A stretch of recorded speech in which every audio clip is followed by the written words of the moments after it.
Good morning sir. Ito po yung activity ko sa subject niyo.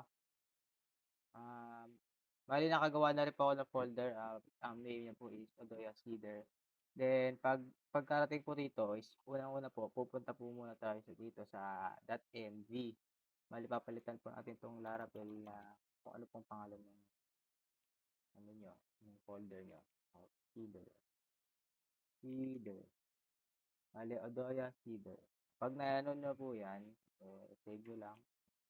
Bale 'pag na-save niyo na, so 'pag na-save niyo na 'to, punta na kayo sa migration. Bale, ang gagawin po natin dito, magdadagdag po tayo ng tatlong table, which is user, post, and yung product table. Bale, para makapag-add po, ah, yung terminal. Bale, may naka-ready na kasi akong code dito. So, ito, i-paste ko na lang para mabilisan.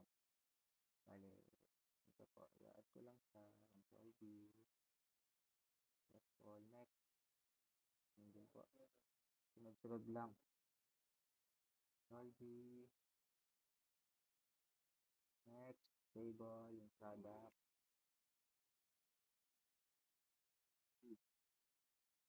bale, successful po. Pag successful, ito na siya. Ito, 1, 2, 3. Itong tatlong po ito. Itong create product table, and user table, and host table. Bale, ang gagawin naman po dito, papalitan lang natin yung mga laman nung mga laman niyang code. Bale, ito po. May mga naka-ready na rin kasi ako dito ng code. Sa post, ito. Copy ko lang.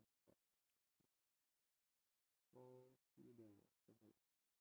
Control A, Control V, Control S, next, sa user naman. User,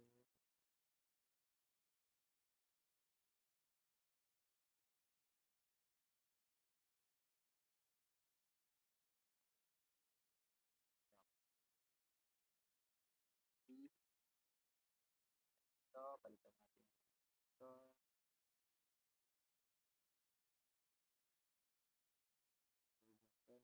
Then, okay, napalitan na natin yung mga laman niya na ibang code. So, ang next natin gagawin is pupunta tayo sa header. Bale, maglalagay po tayo ng, bale, ito, i, itong tatlong post, itong tatlong header lang po is ilalagay natin doon. Itong post header, user header, product header. Bale, ang gagawin po header, tapos, terminal, i-copy ko, copy lang. Copy, paste, and enter. Ayan din po sa kanya isa. Copy, paste, enter, next.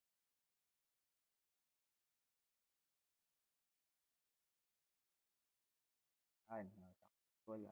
Bali, ito na po siya yung tatlo. Post header, product header, and the user header.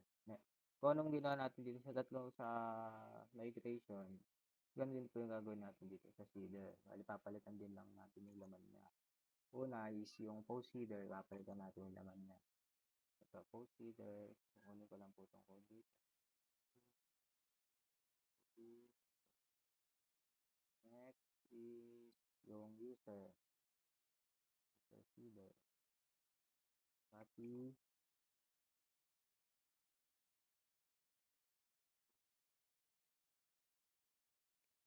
product naman tayo.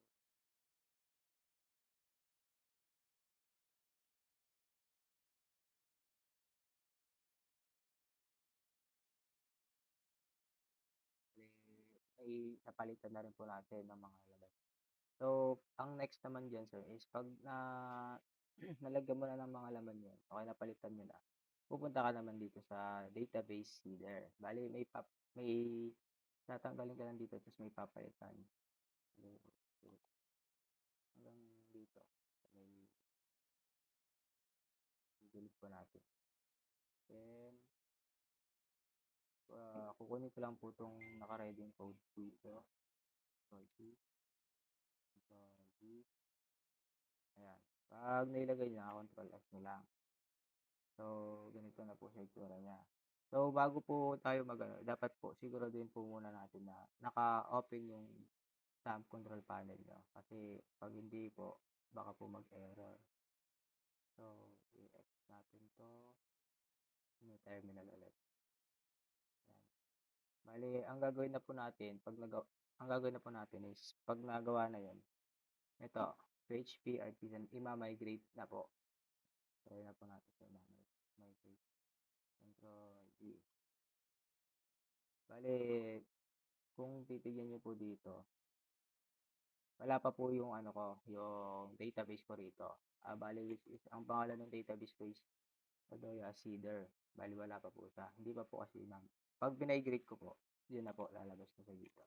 Try natin migrate. Yes, yes lang. Yes. Okay, done na po siya. So, 'pag bumalik tayo dito sa ito, sa localhost, 'pag ni-refresh natin siya, bale lalabas na siya. Bale ito na po siya.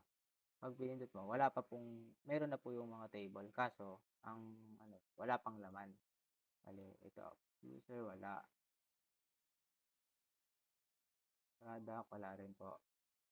So, ang gagawin naman po natin diyan, para magkalaman siya is kukunin na natin 'tong ito, isi-sieve na po natin yung data sa mga table. Control C, then, para mas hindi dito na, control V.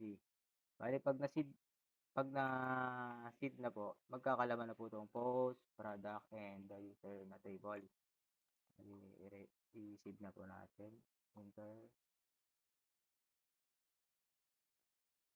wait lang. Okay, nag-done na po siya.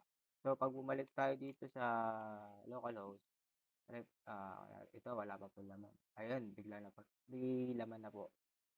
Kasi na-seed na po dito, eh. Ito, post, product, users, ayan. Um, 'Yan, 'yun lang po. Sir, thank you po. Bye-bye.